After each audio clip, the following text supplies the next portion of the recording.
Hey, happy Tuesday.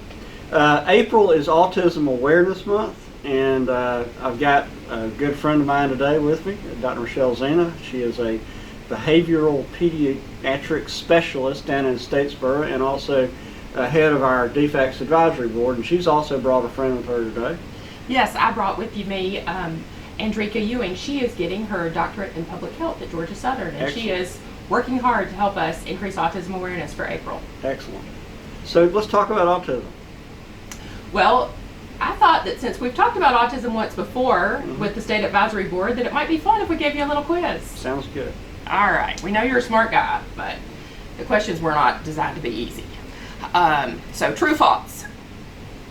Autistic children are badly behaved. Sometimes. We'll give you a pass on that one. Yes, they can be badly behaved, but they also have behaviors that are sometimes mistaken for being a choice. Does autism has a look? Children can look autistic. Well, I think the regular person thinks they probably do. You think of that movie Rain Man, Right, or you think of Sheldon on The Big Bang Theory. Yeah. But autism doesn't really have a look. It can look just like me or you, just like our baby pictures. Yeah. All autism is severe. Now, I know that's not the case. I think there's like a spectrum. Is that right? You are very correct. Autism is a spectrum. Okay. So symptoms go from being mild and minimally interfering with daily life to severe and impacting every aspect of an individual's life. How about this one? All individuals with autism have a special skill or talent. Well, we always think of that too. I guess that's not necessarily the case. That is not necessarily the case at all. Only 1% of people who have autism spectrum disorder have a special skill or talent that's extreme. But it tends to make it on TV a lot Yeah, I'm sure. and into the movies.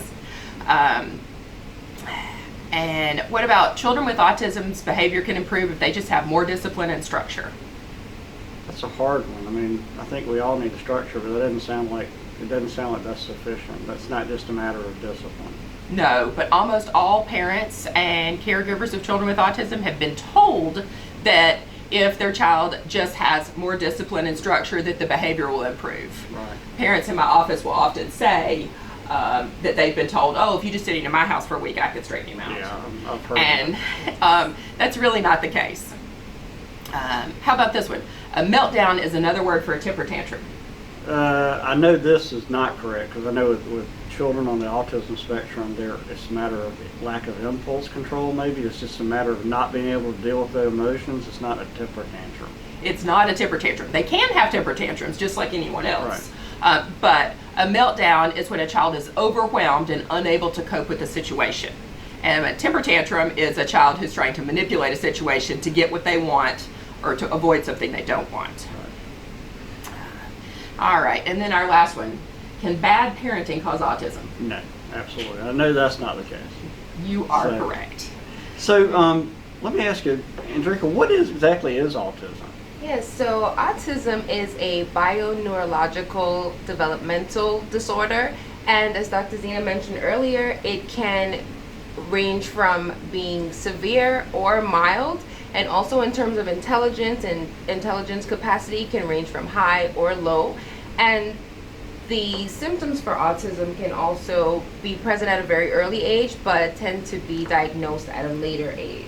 Okay. So we can see those symptoms a lot earlier, but it's not diagnosed until around 3 to 7 years old. Are there signs that parents or others teachers can look out for?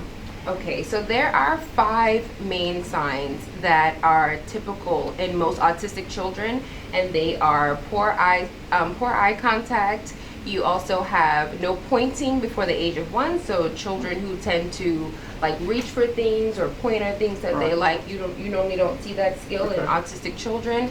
Also, they have limited to no or unusual language skills.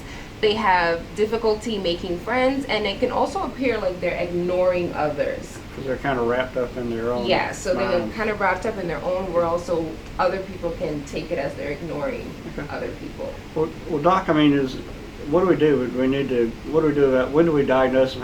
What does it help if we diagnose them early or? Absolutely.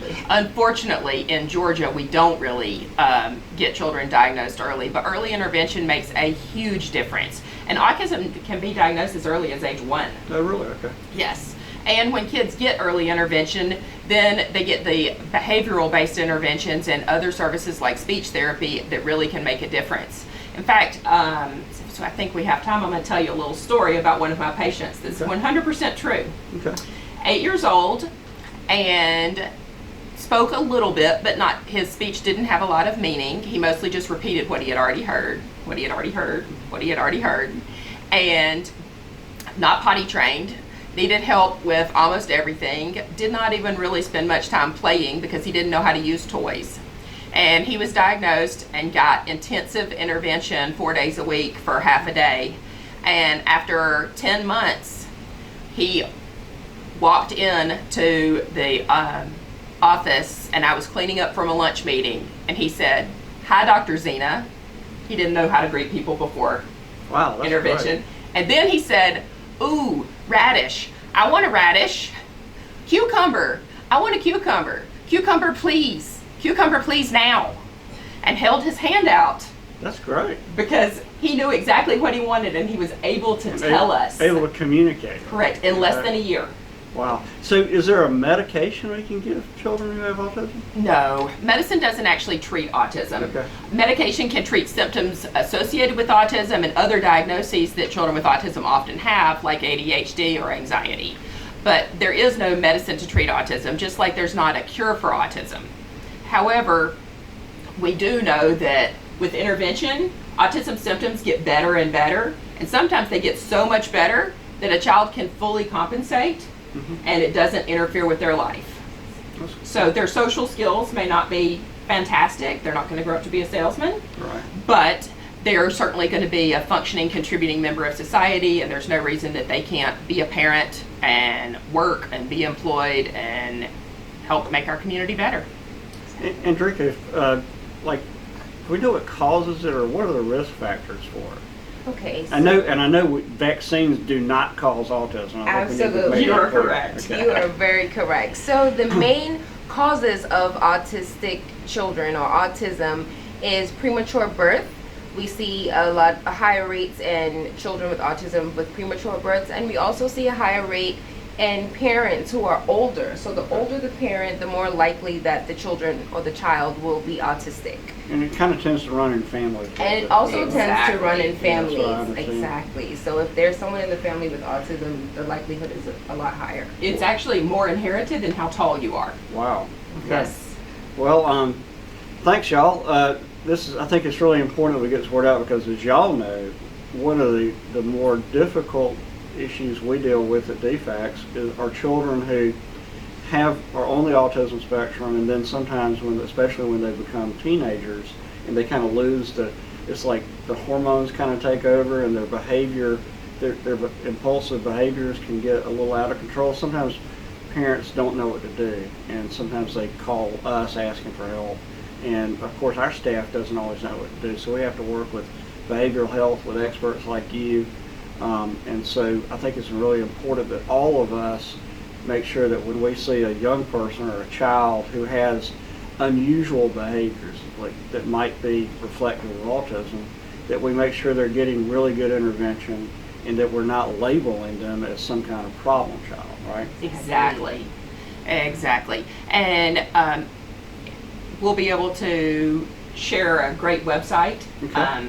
Behavioral-pediatrics.org has lots of information, and autismspeaks.org also has lots of great information. Okay. And both of those have resources and tools for teachers, for parents, and other interested individuals. Okay. And Ramirez will put the links to on the video so you can see them.